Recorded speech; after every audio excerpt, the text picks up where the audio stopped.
언론개혁을 외쳤던 양문석 당선자요. 조선일보 징벌법안을 1호 법안으로 내겠다고 했죠.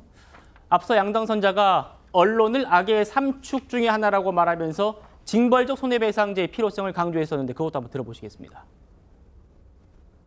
양문석과 관련된 수많은 가짜 뉴스와 이 거짓 뉴스들이 시시때때로 터져나오는 이런 언론들을 저는 정말 개혁하고 싶습니다. 뉴스 징벌적 손해배상제를 반드시 국회에 입성하자마자 관철시키고자 여러분들에게 호소합니다.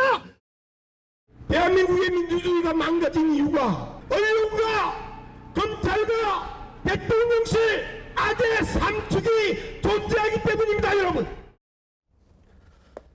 양 당선인이 언론과의 인터뷰하는 것 그래픽 한번 바로 보겠습니다. 이렇게 얘기했습니다. 대통령실과 일부 정치검사들 그리고 조선일보가 3대 악의 축이다. 초선으로서 어떤 입법 활동을 하겠냐는 질문에 이렇게 답을 한 겁니다. 그러면서 징벌적 손해배상제를 통해서 징계하는 게 제1호 법안이다. 김 대변인님. 네. 양 당선인의 편법 대출, 불법 대출에 가깝죠. 불법 대출 의혹을 보도한 첫 언론사가 조선일보입니다. 허위로 판명난 게 아니거든요. 그런데 지금 조선일보까지 제3대 악의 축이다. 이렇게 얘기하면서 지금 징벌적 손해배상제를 하겠다건 이 양문석 후보의 당선인의 발언 어떻게 들으셨습니까? 시간이 좀 있으면 한 3가지 관점에서 좀 말씀드려도 괜찮을까요? 예. 먼저 첫 번째는요. 양문석 후보가 감히 언론개혁을 말할 자격이 있는 사람인지에 대해서 좀 말씀드리고 싶어요. 양문석 지금 당선인이죠. 당선인이 언론개혁을 말할 자격이 있는가? 이 사람이 방통위 상임위원 할 당시에 피감기관으로부터 룸사롱 접대받았던 사람입니다. 네.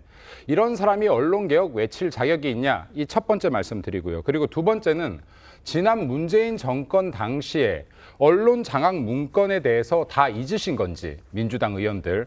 네, 그리고 당시에 한상혁 방통위원장이었고요. 당시 이곳 TV조선 고의적으로 배제시키기 위해서 종편 재승인 심사 조작까지 했던 사건입니다. 네, 이러한 사건들이 있었음에도 불구하고 얼마나 언론을 더 편파적으로 내 편으로 만들어야지 이게 언론의 균형인지 모르겠습니다. 그리고 세 번째로 좀 말씀드리고 싶은 건요. 이번 총선 과정에서 진짜로 기울어진 운동장 맞았습니까?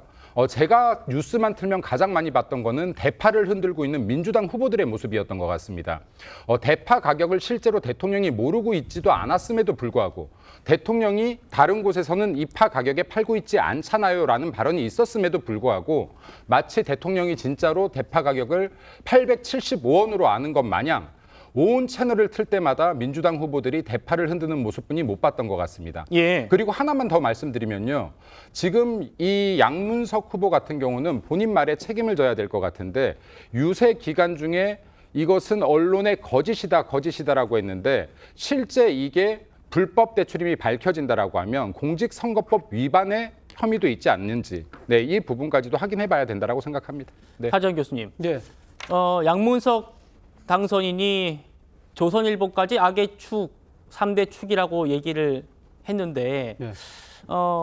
어떻습니까? 이 조선일보가 본인의 그런 의혹, 불법 대출 의혹을 제기했기 때문에 조선일보를 넣어서 지금 얘기한 것 아닌가라는 생각이 든다는 분들이 많습니다. 어떻게 좀 들리십니까? 그렇죠. 그러니까 양문석 지금 당선자가 악의 축이라고 하면서 특정 언론을 거론하는 거는 저는 정치적인 하나의 표현의 자유라는 생각은 분명히 듭니다만 그런데 문제는 자신과 관련된 불리한 보도를 앞장서서 했던 언론을 콕 집어서 저렇게 이야기하는 부분은 사실 어떻게 보면 입법 권력을 갖고 이 개인적인 정치적인 일종의 보복을 하는 듯한 모양새로 비칠 수 있다는 부분이죠. 그런 부분들은 상당히 나름대로 저는 구분해서 볼 필요가 있다는 생각이 들고요. 그리고 지금 또 양문석 지금 당선자가 이야기하는 언론에 대한 징벌적 손해배상 문제는 사실은 이 상당히 뜨거운 주제거든요. 예. 상당히 민감한 주제이기도 합니다. 왜 이것이 민감한 주제냐? 사실은 이 징벌적 손해배상이라는 것이 가해자의 행위가 악의적이고 반사회적일 경우에 실제 일어난 피해보다 훨씬 더 많은 배상액을 물리는 거잖아요. 그렇죠. 그런 부분들은 사실 그런 측면에서 필요한 제도이긴 합니다. 미국 같은 경우도 징벌적 손해배상 제도가 분명히 있는데 언론 같은 경우는 상당히 이런 부분들을 제한적이고 상당히 조심스럽게 접근해야 된다는 것이 대다수 전문가들 일치된 견해거든요. 그것은 뭐냐? 헌법이 보장하고 있는 표현의 자유를 억압할 수 있다는 겁니다. 사실 지금 이 문제가 지금 이렇게 갑자기 본인이 입에서 이렇게 이 돌출된 시점이 자신을 둘러싼 여러 가지 의혹 보도에 대한 거잖아요. 그렇다고 한다면 이러한 부분들이 평소에 소신을 갖고 있다고 하더라도 특히 이 특정 시점에 이런 부분을 계속적으로 강조하는 부분은 자신을 둘러싼 지금 보도를 하고 있는 매체에 대한 입막음적인 성격이 강하다고 한다면 이런 부분들은 상당히 민주당이 무엇보다도 지금 중요시하는 것이 표현의 자유라고 한다면 이런 부분들은 상당히 특정 당선자 한 명의 이야기라고 하지만 당 차원에서 좀 그중 조정할 필요가 있다는 생각도 듭니다.